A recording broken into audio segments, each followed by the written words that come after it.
শোনো বান্দারা, কিয়ামত কিন্তু হয়েই যাবে। কি বলতেছে? কিয়ামত হয়ে যাবে।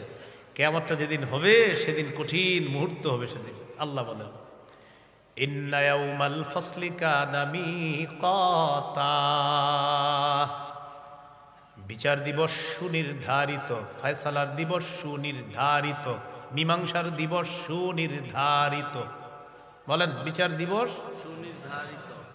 সূরা হুদের 114 নম্বর আয়াতে আল্লাহ বলেন, 104 নম্বর আয়াতে আল্লাহ বলেন, ওয়ামা নুআখিরুহু ইল্লা লিআজালিম মা'দুদ। কিয়ামতের বিষয়টা আমি আল্লাহ মুলতবি করে রেখেছি কিছু কালের জন্য।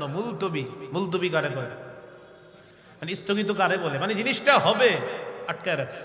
এর মানে কিয়ামতের বিষয়টা আল্লাহ বুঝাইতে চায়, শোনো হয়ে গেল, কিন্তু শুধু আটকায় রাখছি, হুকুম করব, ঘটে যাবে।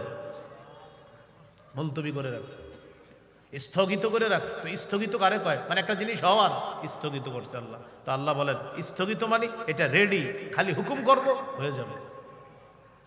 ওয়ামা নুআখিরুহু ইল্লা লিআজালিম মা'দুদ।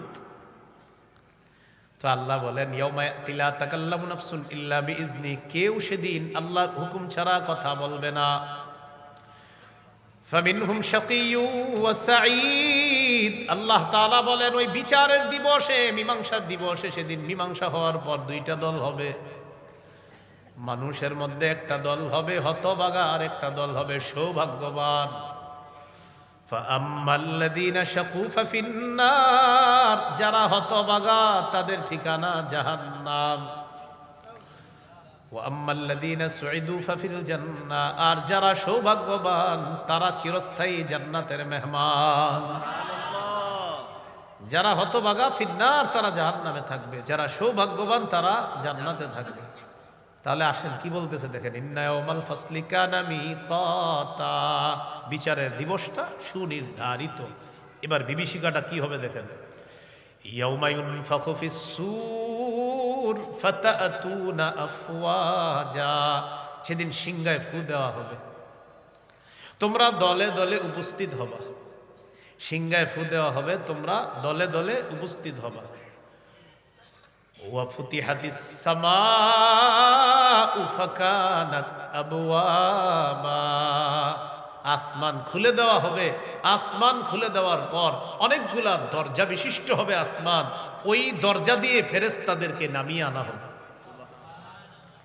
আসমান খুলে দেওয়া হবে, আর ওই খোলা আসমান অনেকগুলা দরজা হবে, এটা দিয়ে কাদেরকে নামিয়ে আনা হবে?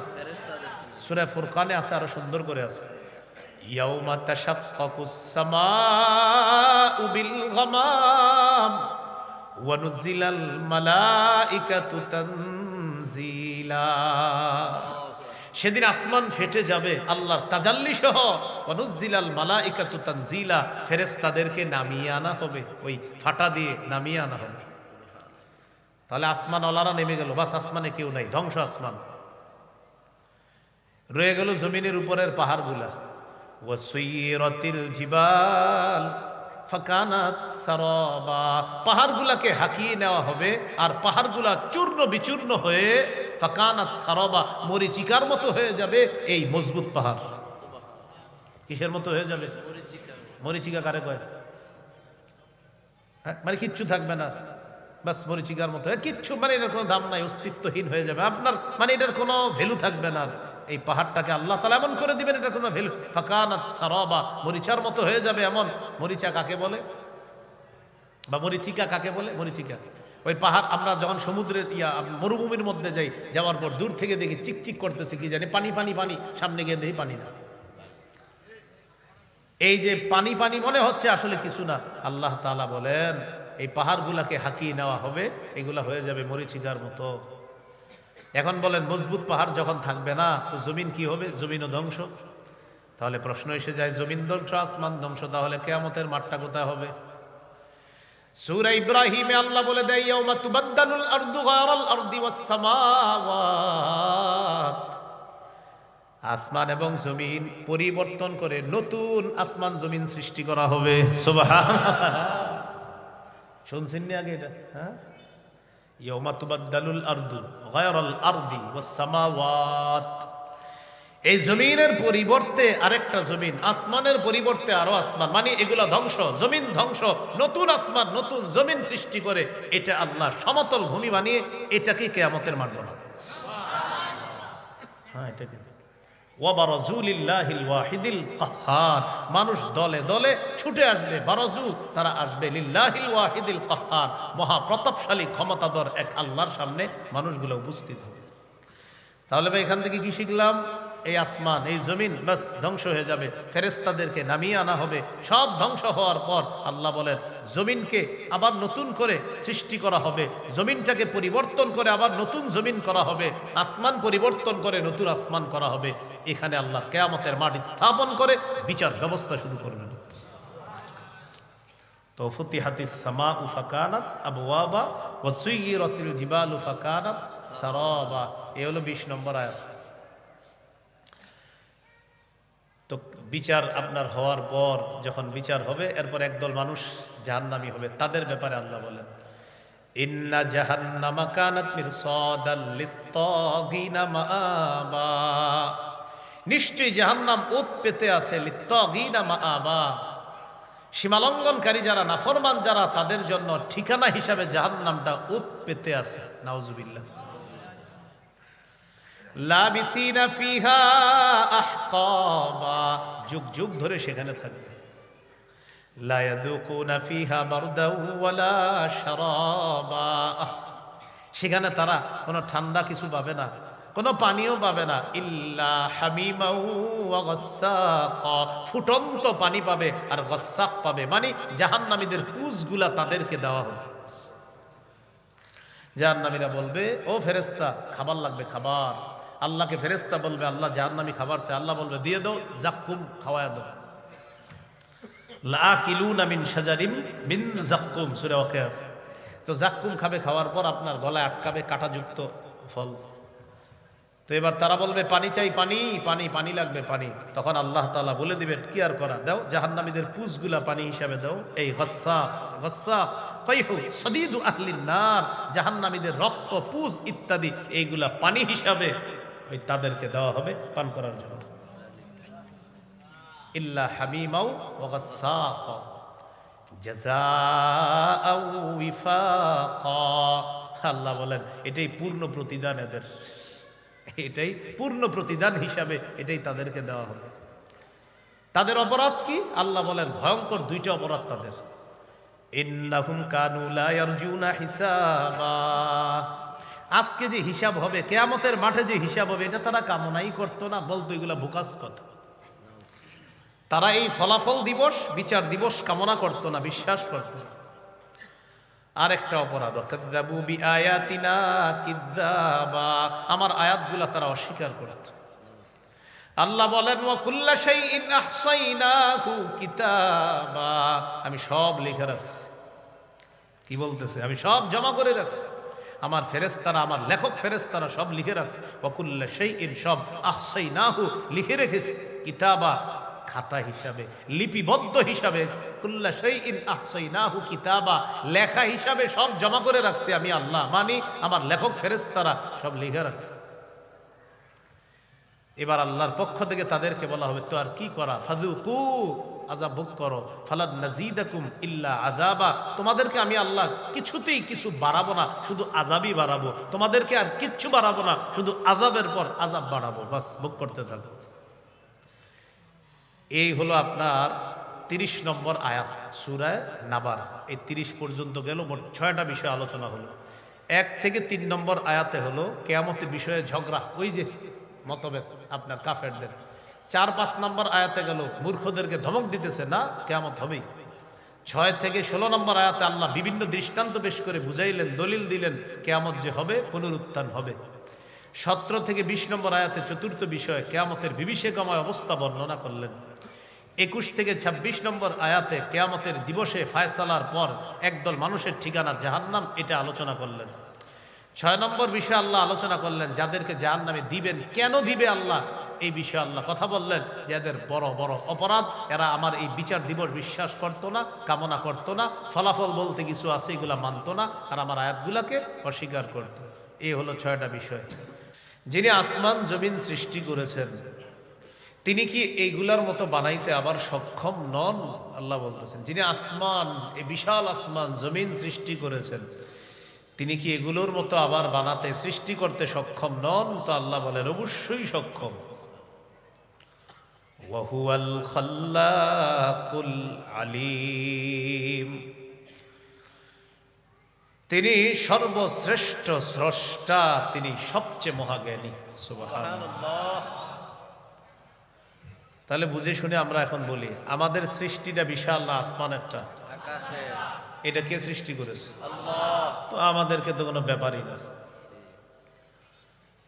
সূরা রুমের ২৭ নম্বর আয়াতে আল্লাহ বলেন, ওয়াহুয়াল্লাযী ইয়াবদাউল খালকা সুম্মা ইউঈদুহু ওয়া হুয়া আহওয়ানু আলাইহি ওয়া লাহুল মাসালুল আ'লা ফিস সামাওয়াতি ওয়াল আরদ ওয়া হুয়াল আজিজুল হাকীম। আল্লাহ তাআলা বলেন, তিনি সৃষ্টির সূচনা করেন। আমি আপনি কিছুই ছিলাম না, অনস্তিত্ব থেকে অস্তিত্ব দান করেছেন আল্লাহ। সূরা দাহারের ১ নম্বর আয়াতে আল্লাহ বলেন, হাল আতা আলাল ইনসানি হিনুম মিনাদ দাহর লাম ইয়াকুন শাইআম মাযকুরা। অবশ্যই মানুষের উপর এমন একটা সময় এসেছে যখন উল্লেখ করার মতো সে কিছুই ছিল না। এখন বুঝা শুনা বলেন, এই যে উল্লেখ করার মতো আপনি কিছুই ছিলাম না, এই কিছুই ছিলাম না থেকে এখন যে কিছু আসি করছে কে? আল্লাহ। তো এটাই বলতেছেন, তুমি কিছুই ছিলা না। এবার সূরা রুমের ২৭ নম্বর আয়াতে কি বলে দেখেন, ওয়াহুয়াল্লাযী ইয়াবদাউল খালকা সুম্মা ইউঈদুহু, তিনি ওই স্রষ্টা, ইয়াবদাউল খালকা, যিনি সৃষ্টির সূচনা করেন। তাহলে আমার আপনাকে সূচনা করেছেন আল্লাহ, অনস্তিত্ব থেকে অস্তিত্বে এনেছেন আল্লাহ। সুম্মা ইউঈদু, তিনি আবার পুনরায় তাকে সৃষ্টি করবেন। সুবহানাল্লাহ। আবার পুনরায় মারা যাব এরপরে। এখন আল্লাহ যে কথাটা বললেন, ওয়া হুয়া আহওয়ানু আলাইহি, আল্লাহ তাআলা বলেন পরের বার সৃষ্টি করা এটা তো আগের চাইতে আরো সহজ। আহওয়ান, অধিক সহজ। আমার আপনার কোনো স্যাম্পল ছিল না, স্যাম্পল ছাড়াই সৃষ্টির সূচনা আল্লাহ করেছেন। এখন আমার আপনার একটা স্যাম্পল আছে। আল্লাহ বলেন, স্যাম্পল ছাড়া তোমাকে প্রথম বানাইলাম আমি আল্লাহ। এখন তো তুমি আছো আব্দুর রহিম, তুমি আব্দুর রহমান, অমুকে অমুক, তোমাদের স্যাম্পল আছে। এই পরের বার তোমাকে আবার পুনরুত্থান করা আরো সহজ। তুমি কেমনে মনে করো তোমারে আমি পুনরুত্থান করতে পারবো না? আপনাদের বুঝে আসতেছি না? তাহলে এখন আমরা স্যাম্পল আছি, তো আবার তোমাকে পুনরুত্থান করা এটা তো সহজ। ওয়ালাহুল মাসালুল আ'লা ফিস সামাওয়াতি ওয়াল আরদ, আসমান জমিনে সর্বোচ্চ মহিমা আল্লাহর, তার জন্যই সর্বোচ্চ মহিমা। ওয়া হুয়াল আজিজুল হাকীম, তিনি মহাপরাক্রমশালী, মহাপ্রজ্ঞাময়। তাহলে আমাকে আপনি আবার পুনরুত্থান করা আল্লাহর কাছে কঠিন না আরো সহজ? এবার আঙ্গুলের মাথাগুলা দেখেন সবাই, আঙ্গুলের মাথা দেখছেন নি? হ্যাঁ, আচ্ছা, এটা দিয়ে কি দেই? টিপ দেই। আচ্ছা, এখানে আমরা যারা আছি সবাই মনে করেন চেহারা একরকম, সবার কথার কথা ধরে নেন, একরকম চেহারা, দেখতে একরকম, লম্বা একরকম, শরীর একরকম, আঙ্গুলের ছাপ মিলবে? আল্লাহ তাআলা বলেন, বালা কাদিরিনা আলা আন নুসাউইয়া বানানা। দুনিয়ার মধ্যে যার আঙ্গুল আমি যাকে দিয়েছিলাম, কিয়ামতের ময়দানে ওই সাপওয়ালা আঙ্গুলের মাথাটা অবিকল ওই মানুষটাকে আমি আল্লাহ আবার দিতে সক্ষম। সাপ মিলে না তোমাদের কারোটা?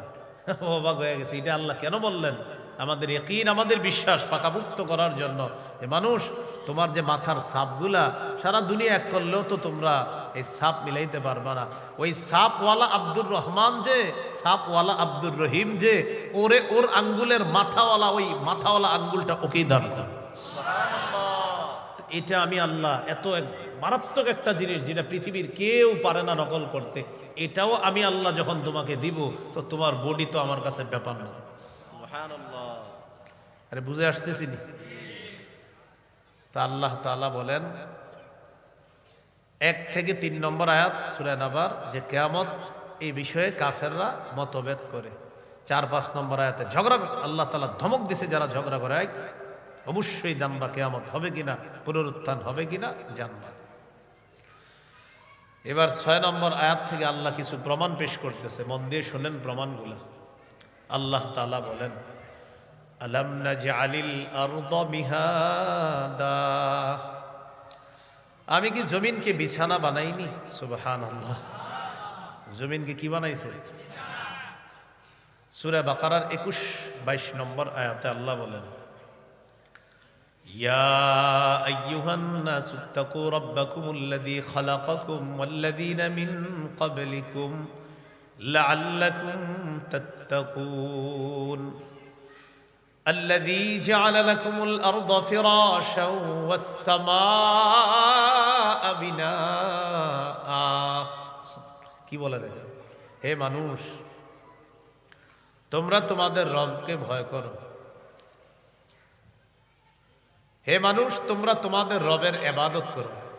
ইয়া আইয়ুহান নাসু উবুদু রাব্বাকুমুল্লাযী খালাকাকুম, হে মানুষ তোমরা তোমাদের রবের ইবাদত করো যিনি তোমাদেরকে এবং তোমাদের পূর্বে যারা অতিবাহিত হয়েছে তাদেরকে সৃষ্টি করেছে। তো আল্লাহ বলেন কেন এটা করবা? লাআল্লাকুম তাত্তাকুন, যাতে তোমরা মুত্তাকি হতে পারো। তাহলে কি বললেন? হে মানুষ উবুদু রাব্বাকুম, তোমরা তোমাদের রবের ইবাদত করো যিনি তোমাদেরকে আর তোমাদের পূর্ববর্তী যারা দুনিয়া থেকে বিদায় নিয়েছে, অতিবাহিত হয়েছে, তাদেরকে যিনি সৃষ্টি করেছেন তার ইবাদত করো। কেন? যাতে তোমরা মুত্তাকি হও। এখন ওই রবকে আল্লাহ বলেন আল্লাযী জাআলা লাকুমুল আরদা ফিরাশা, যিনি তোমাদের জন্য এই গোটা জমিনটাকে বিছানা বানিয়েছে। ওয়াস সামাআ বিনাআ, আসমানটা ছাদ বানাইছে। এখন একটু বুঝেন, এই যে জমিনটা কি বানাইছে? একটা শিশুকে আমরা আদর করে যত্ন করে যেইভাবে ওরে বিছানায় রাখি, ঠিক আল্লাহ আমাদেরকে তেমন মায়া করে এই জমিনটা বিছানা বানাই দিচ্ছে। এইটারও একটা প্রমাণ আছে, এটা যে মায়া করে আল্লাহ আমাদেরকে রাখছে। এখানে সূরাতুজ যুখরুফ 10 নম্বর আয়াত 25 নম্বর পারা 8 নম্বর পৃষ্ঠা আল্লাহ বলেন আল্লাযী জাআলা লাকুমুল আরদা মাহদা, আল্লাহ তাআলা তোমাদের জন্য জমিনকে দোলনা বানিয়েছে। দোলনা, দোলনায় কারে বসাই আমরা? তাহলে শিশুকে মায়া করি তাই বলি ওরে দোলনায় বসাও। আল্লাহ মায়া করে বলতেছেন আমি তোমাদের জন্য জমিনকে দোলনা বানাইছি। সুবহানাল্লাহ।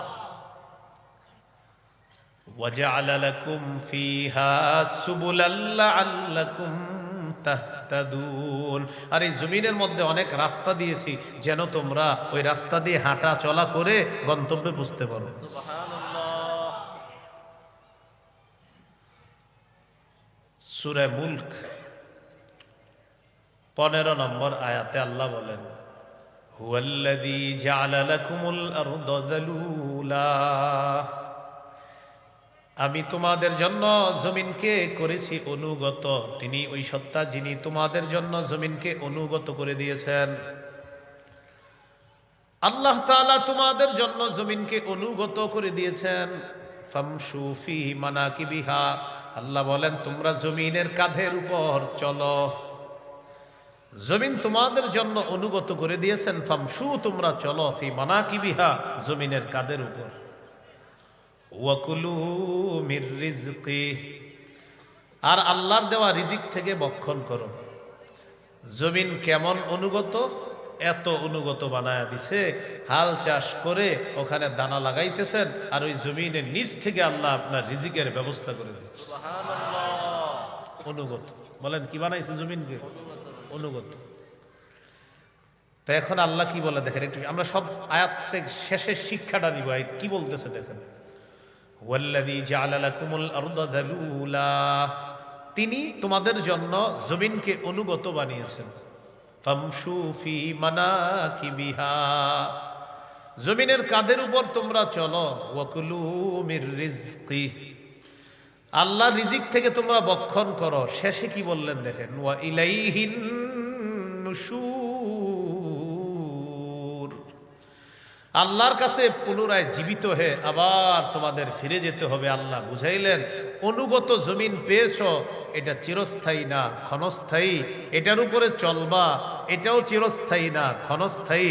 এখানে আমার রিজিক ভক্ষণ করবা, এটাও চিরস্থায়ী না ক্ষণস্থায়ী। ওয়া ইলাইহিন নুশুর দিয়ে আল্লাহ বললেন আমার কাছে আবার পুনরায় জীবিত হয়ে যখন আসবা, ওই জমিনে চলাচল আর রিজিকের হিসাবগুলা কিন্তু দিতে হবে। আল্লাহর কাছে কি যাইবা, আবার গিয়ে কিন্তু হিসাব দিতে হবে, ঠিকঠাক মতো চলছো কিনা, উল্টা পাল্টা কিছু করো নাই তো, হিসাব দিতে হবে। এখন দেখেন আল্লাহ কি বললেন, আলাম নাজআলিল আরদ মিহাদা, সূরা নাবা, যেটা আমরা আলোচনা চলতেছে 6 নম্বর আয়াত। তিনি কি তোমাদের জন্য জমিন কি বিছানা বানাননি? তাহলে বলেন আমাদের জন্য জমিন বিছানা বানিয়েছেন কে? এখন প্রশ্ন হলো এই জায়গায় কিয়ামতের প্রমাণ কোনটা? প্রমাণ হলো এত বড় জমিন তোমাদের জন্য বিছানা বানাইলাম, এত বড় সৃষ্টিটাকে বিছানা বানাইলাম, তো তুমি ছোট্ট একটা সৃষ্টিকে আমি আল্লাহ আবার পুনরুত্থান করা, এটা আমার কাছে কোনো ব্যাপার না। 2 নম্বর প্রমাণ দিতেছে 7 নম্বর আয়াতে, ওয়াল জিবালা আওতাদা, তিনি কি মজবুত পাহাড়গুলোকে পেরেক বানাননি? জিবাল শব্দটা বহুবচন, এটার একবচন জাবালুন, অর্থ পাহাড়। আওতাদ শব্দটা বহুবচন, এটার একবচন ওয়াতাদুন, অর্থ পেরেক। ওয়াল জিবালা আওতাদা, তিনি কি পাহাড়গুলোকে পেরেক হিসাবে জমিন স্থাপন করেননি? এর মানে হলো এই জমিনের নিচে পানি, পানির উপরে আমরা ভাসমান জমিনের উপর বসে আছি, কিন্তু জমিন নড়াচড়া করে না। আল্লাহ বলেন কেন জানো? ওয়াল জিবালা আওতাদা, মজবুত পাহাড়কে পেরেক হিসাবে জমিনের উপর বসায়া দিয়া জমিনের নড়াচড়া বন্ধ করে তোমাদের বসবাসের উপযোগী করে দিয়েছে। এই জন্য ওয়াল জিবালা আওতাদা।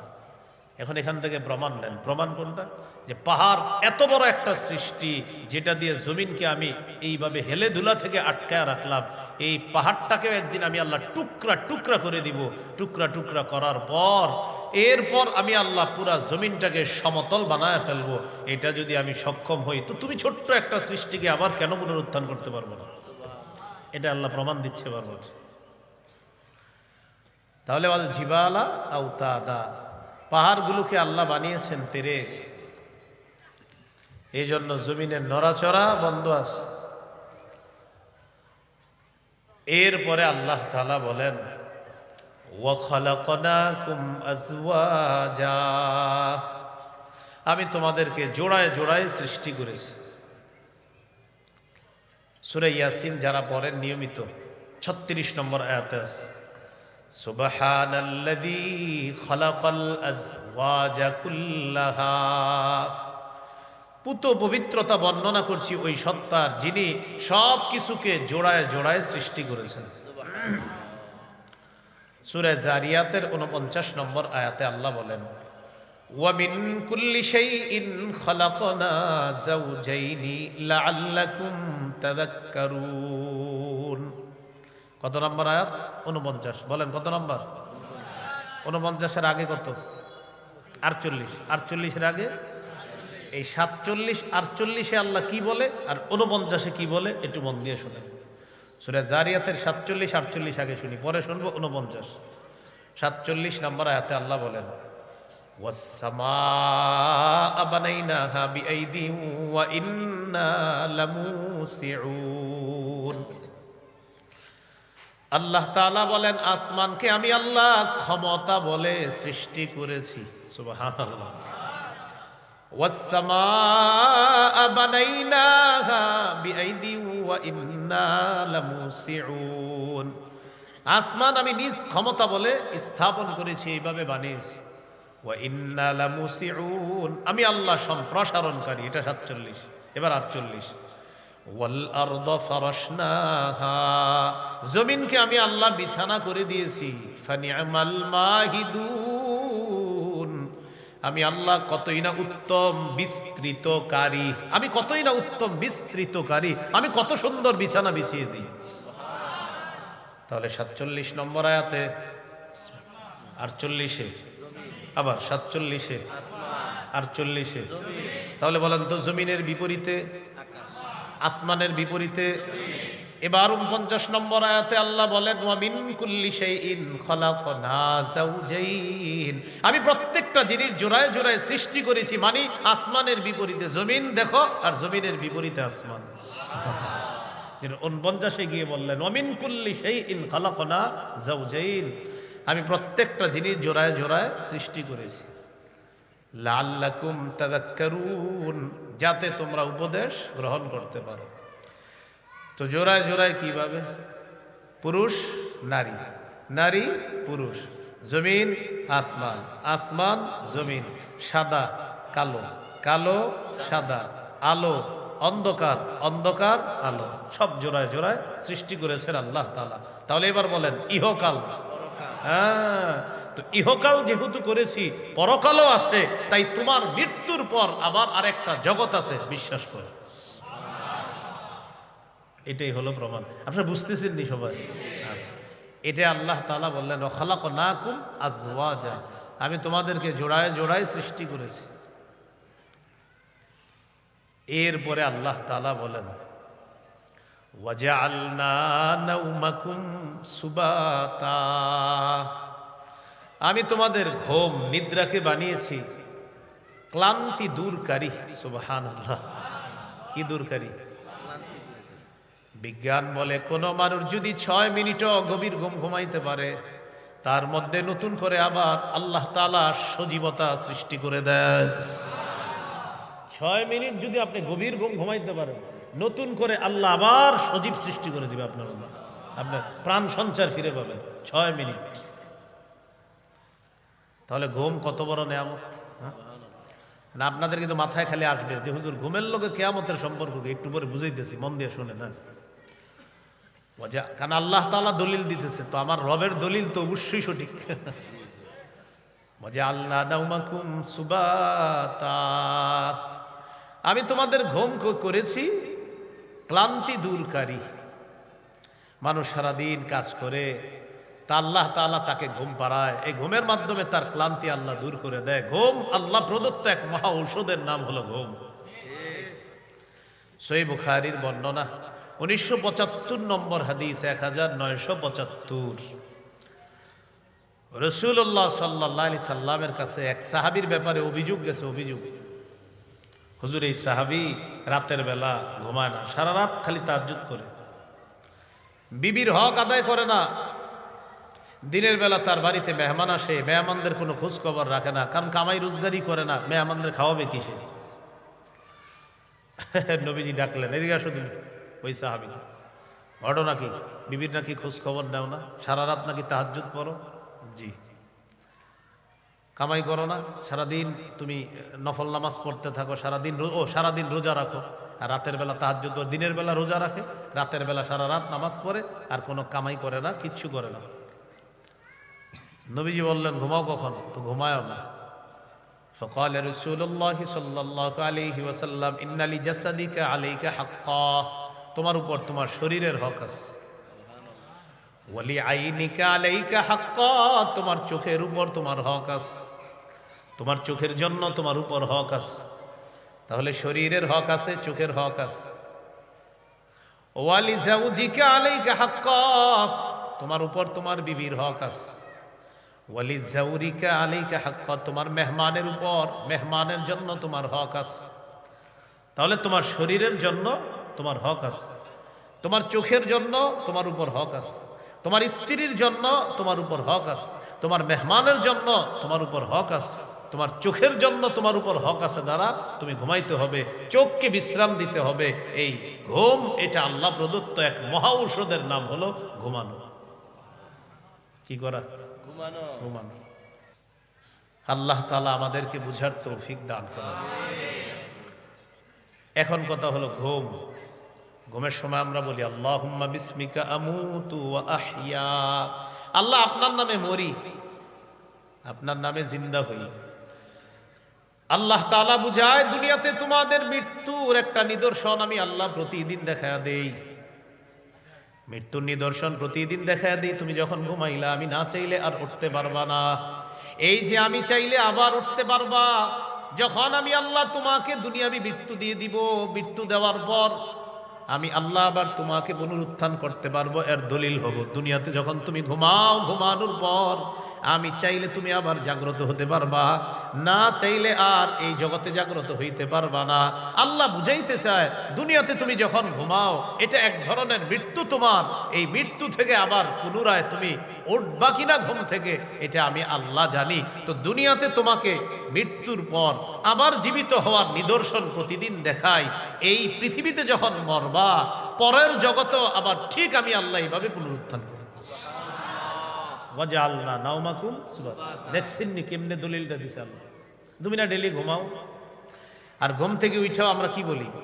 আলহামদুলিল্লাহিল্লাযী আহইয়ানা। সমস্ত প্রশংসা আল্লাহ যিনি আমাদেরকে জীবিত করেছেন। এই যে আহইয়ানা, যিনি আমাদেরকে জিন্দা করেছেন। বা'দামা আমাতানা, আমাদেরকে মৃত্যু দেওয়ার পর, মানে গত রাত 10টায় আমাদের আল্লাহ মৃত্যু দেওয়ার পর আজকে ভোর 4টায় আবার আল্লাহ জিন্দা করেছেন। যে আল্লাহ, তার প্রশংসা। এই জন্য তো বলি আলহামদুলিল্লাহিল্লাযী আহইয়ানা। আহইয়ানা মানে যিনি জিন্দা করেছেন। বা'দামা আমাতানা, আমাকে মৃত্যু দেওয়ার পর। তো আল্লাহ বলেন প্রত্যেক দিন এই দোয়া পড়ো যে তুমি যখন ঘুমাও এটা মৃত্যু, আবার যখন জাগ্রত হও এটা তোমার জীবিত হওয়া। হ্যাঁ, একদিন তুমি দুনিয়া থেকে এইভাবে মরে যাইবা, এটাও আমি আল্লাহ যখন চাইবো তখন মারা যাইবা। আবার তোমাকে পরের জগতে পুনরুত্থান করব যেইভাবে ঘুম থেকে জাগ্রত করি। বুঝে আসছেনি আপনাদের? এই হলো ওয়াজআলনা নাওমাকুম সুবাতা। এরপরে আল্লাহ তাআলা বলেন ওয়াজআলনাল লাইলা লিবাসা, আমি রাত্রকে করেছি আবরণ, পোশাক। এই পোশাক তোমাদের জন্য আমি আল্লাহ দিনের উপরে এই রাত নামক পোশাক আমি আল্লাহ পরায় দিই। কেন জানো? চারদিকের আওয়াজগুলা যেন বন্ধ থাকে, তোমার জন্য একটা আরামের ঘুম হয়। তোমার জন্য একটা কি হয়? আরামের ঘুম হয়। তো এবার বলেন তো, রাতের বিপরীতে, দিনের বিপরীতে, ইহকালের বিপরীতে, পরকালের বিপরীতে কিয়ামতের দলিল। তো আল্লাহ বলেন রাতটা কেন দিলাম? রাত দিলাম পোশাক হিসাবে। কিসের পোশাক? দিনের উপরে আমি একটা অন্ধকারের পোশাক পরায়া দিই। ওই অন্ধকারে আমি আল্লাহ প্রদত্ত অনেক কিছু আমি আল্লাহ নাজিল করি যেন আরামে তোমার ঘুমটা হয়। চারদিকের আওয়াজগুলা বন্ধ করে দেই। বান্দা তোমাকে খুব ভালোবাসি, তো তাই তোমার আরামের ঘুমের জন্য আমি আল্লাহ এই ব্যবস্থাপনা করি। তো এত ভালোবাসে আল্লাহ, আমাদেরকে ঘুম পাড়ায়। ফজরের সময় রবের ভালোবাসা একটু উঠি না?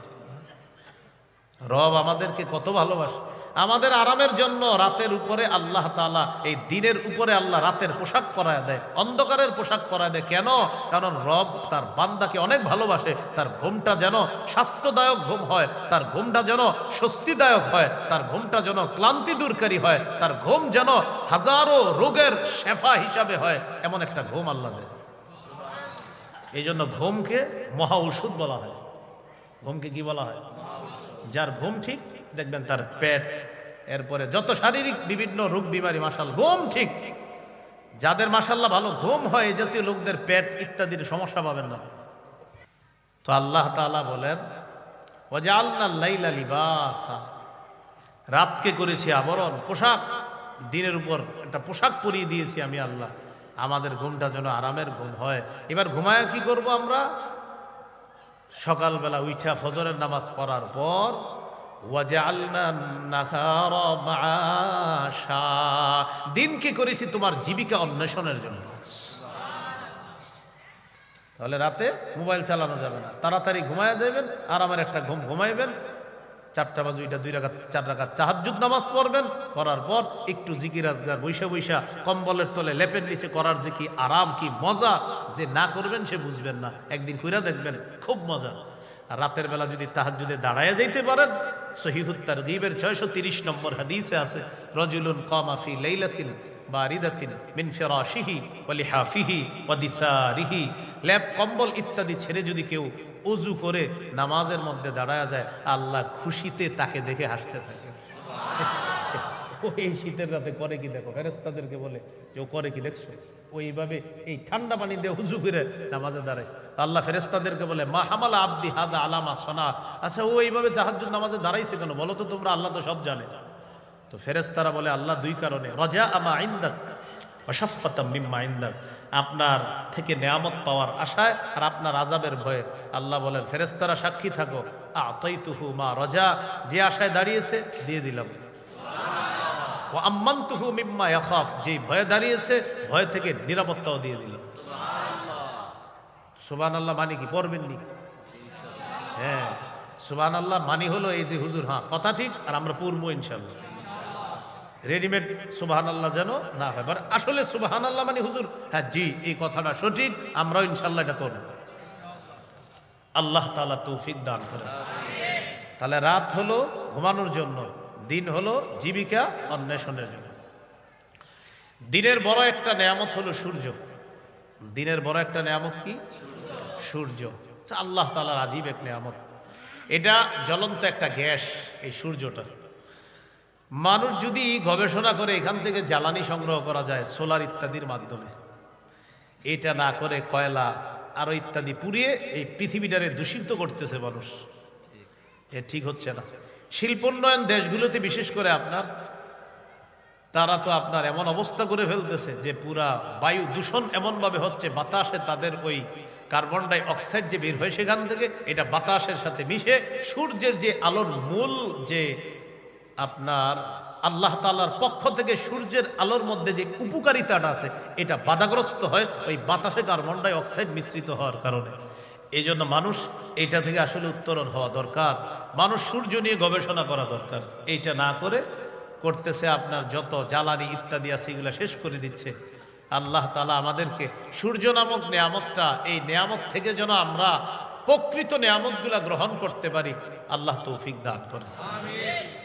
তো এটার গুরুত্ব বাড়াতে হবে। সূর্য আল্লাহর অনেক বড় একটা নেয়ামত। 5600 ডিগ্রি সেলসিয়াস তাপমাত্রা, এখান থেকে 200 কোটি ভাগের 1 ভাগ মাত্র দুনিয়াতে মারে। এতেই মাঝে মাঝে আমাদের কি অবস্থা হয়ে যায়। তো এই আলো আমাদের শক্তি সঞ্চয় করে। দিনের বেলা মানুষ কাজ করবে, তাই রব সূর্য নামক একটা নেয়ামত দিয়েছে যে আমার বান্দা কাজ করবে, ওর কষ্ট হবে, সূর্যের আলো দিয়ে তার শরীরে শক্তি সঞ্চয় করে। আল্লাহ তাআলা শক্তি সঞ্চয় করে। তো এবার আল্লাহ বুঝায় এত বড় একটা নেয়ামত রাখলাম দিনের বেলা সূর্য, দিনের বেলা যে সূর্য নামক নেয়ামতটা রাখলাম, এই সূর্য নামক নেয়ামতটা এত বড় ভারী, পৃথিবী থেকে প্রায় 3 লক্ষ গুণেরও আরো বেশি পরিমাণ ওজনওয়ালা একটা সূর্য, 3 লক্ষেরও বেশি ওজনওয়ালা একটা সূর্য আমি আল্লাহ স্থাপন করলাম, যা তুমি এইভাবে দেখতে পাও। তো এত বড় সৃষ্টিটা তোমার এইভাবে দেখাই, তোমারে পুনরুত্থান করা আমার কাছে কেন ব্যাপার বলো? তো দিনের বেলা আমরা কাজ করলে কষ্ট হয়, আমাদেরকে শক্তি সঞ্চয় করার জন্য আল্লাহ কি দিয়েছেন আসমানে? হ্যাঁ সূর্য দিয়েছেন। তো ওয়াজআলনা নাহারা মাআশা, এরপর আল্লাহ বলেন ওয়া বানাইনা ফাওকাকুম সাবআন শিদাদা, তোমাদের উপরে ছাদ হিসাবে 7 আসমান, মজবুত মজবুত 7টা আসমান আমি আল্লাহ স্থাপন করেছি। কয়টা আসমান? কেন জানো? আল্লাহ বলেন ওয়াজআলনাস সামাআ সাকফাম মাহফুজা, তোমাদেরকে সুরক্ষা দেওয়ার জন্য আমি আল্লাহ এই সুরক্ষিত ছাদ তথা আসমানকে তোমাদের জন্য একটা সুরক্ষিত ছাদ হিসাবে স্থাপন করেছি। তোমাদেরকে সুরক্ষা দেওয়ার জন্য একটা সুরক্ষিত ছাদ আমি আল্লাহ স্থাপন করেছি। কোন খুঁটি ছাড়া আল্লাহ এটাকে উঠায় রাখছে। সূরা রুমের 25 নম্বর আয়াতে আল্লাহ বলেন وَمِنْ آيَاتِهِ أَنْ تَقُومَ السَّمَاءُ وَالْأَرْضُ بِأَمْرِهِ, আল্লাহ বলেন আসমান এবং জমিন এইভাবে যে আছে, আসমানটা এইভাবে আছে, জমিনটা এইভাবে আছে, এটা আল্লাহর নিদর্শনাবলীর মধ্যে অন্যতম নিদর্শন। এটা কিভাবে আছে জানো? আমি আল্লাহর হুকুমে, খুঁটি ছাড়া আসমান দাঁড়িয়ে আছে, আমি আল্লাহর হুকুমে ওই পাহাড়ের মাধ্যমে এই ভাসমান পানির উপরে এই জমিনটা স্থির হয়ে আছে। তাহলে বলেন তো খুঁটি ছাড়া আসমান, এটা আল্লাহর কি নিদর্শন? এভাবে রাখছে কে? আল্লাহ। তো বানাইনা ফাওকাকুম সাবআন শিদাদা, এরপরে আল্লাহ বলেন ওয়াজআলনা সিরাজাও ওয়াহাজা, আর এই আসমানের মধ্যে আমি কিরণময় প্রদীপ স্থাপন করেছি। ওই সূর্যের কথা আবার বলতেছে, কিরণময় প্রদীপ আমি আল্লাহ স্থাপন করে দিয়েছি এই আসমানের মধ্যে। এরপরে আল্লাহ বলেন ওয়াআনজালনা মিনাল মুসিরাতি মাআন সাজ্জাজা, আমি পানি ভর্তি মেঘমালা থেকে, আমি পানি ভর্তি মেঘমালা থেকে প্রচুর পানি বাড়ি বৃষ্টি দুনিয়াতে বর্ষণ করি। আমি পানি ভর্তি মেঘমালা থেকে প্রচুর পানি, প্রচুর বাড়ি, প্রচুর বৃষ্টি আমি আল্লাহ দুনিয়াতে নাজিল করি। কেন? লিনুখরিজা বিহি হাব্বাও ওয়া নাবাতা, যেন এটার মাধ্যমে উদ্ভিদ এবং শস্য আমি আল্লাহ বের করতে পারি। এখন আল্লাহ বুঝায়, পানি দিলাম আমি আল্লাহ, চাষাবাদ করলা, করার পর তুমি একটা ছোট্ট দানা লাগাইলা, দানা লাগানোর পর একটা দানা, এই এক দানা থেকে 7টা শীষ, 7 শীষ উৎপন্ন করার পর এক দানা থেকে গাছ উঠাইলাম, এখান থেকে 7টা শীষ বের করলাম, এক একটার মধ্যে 100 করে দানা আমি আল্লাহ দিয়ে দিলাম। লাগাইছি বাটি, একটা তো এখন একটু এইভাবে মাটিটা খুইলা দেখে তো লাগানোর পরে তাকায় থাকবেন, হ্যাঁ খুইলা না উঠবে না, মাটিটা এইভাবে দিয়ে রাখবেন, কিছুদিন পরে উঠে যাবে। তো আল্লাহ বলেন, এই যে এটা দিলা, এই যে আমি উঠাইলাম, এই যে পানির মাধ্যমে এটার প্রাণ সঞ্চার করলাম, তোমারও মরার পর আমি আল্লাহ আবার পুনরুত্থান করব। তুমি একটু খুইলা দেখো এটা। আল্লাহ দেখতেছি তো, তো ওঠে না, না ওঠে না, তো বুঝো না, তুমি চাইলে হবে না, আমি চাইলে হবে। এক দানা আমরা লাগাইলাম, আসমানের পানি আল্লাহ দিলেন, তো আল্লাহ বলেন আমি আবার এগুলার প্রাণ ফিরিয়ে দিই, আমি আল্লাহ দুনিয়াকে সজীব করি পানি দ্বারা, মৃত জমিনকে আবার জিন্দা করি। তো মৃত জমিনকে যদি আমি আল্লাহ আবার জিন্দা করতে পারি, তোমার মৃত্যুর পর আবার তোমাকে জিন্দা করবে। ওয়াজান্নাতিন আলফাফা, এবং ঘন পাতা ভর্তি বাগান দান করেছি, ঘন পাতা বিশিষ্ট বাগান আমি আল্লাহ দান করেছি। ফুলের বাগান, ফলের বাগান আমি আল্লাহ উৎপন্ন করি ওই পানির মাধ্যমে। কি উৎপন্ন করি? শস্য, উদ্ভিদ, ঘন পাতা বিশিষ্ট ফলের বাগান, ফুলের বাগান, ওই পানি ভর্তি মেঘমালার বৃষ্টি দিয়ে আমি আল্লাহ এটাকে উৎপন্ন করি। এইগুলো 16 নম্বর আয়াত পর্যন্ত। মানে আল্লাহ যে কিভাবে আবার কি করে, যে এটার মাধ্যমে এটা করি, এটার মাধ্যমে এটা সৃষ্টি করি, এটার মাধ্যমে এটা করি, এগুলো আল্লাহ তাআলা বুঝাইলেন। তোমার মৃত্যুর পর আবার তোমাকে আমি পুনরুত্থান করব, এটা আল্লাহ তাআলা অনেকগুলা নিদর্শনের মাধ্যমে আমাদেরকে বুঝিয়ে দিলেন। 7 নাম্বার আর 8 নাম্বার বিষয় 31 থেকে 40 নম্বর আয়াত পর্যন্ত আছে আর কি ওখানে। আজকে এতটুকু। আল্লাহ তাআলা আমাদের সকলকে যে কথাগুলা শুনলাম বললাম আমল করার তৌফিক দান করেন।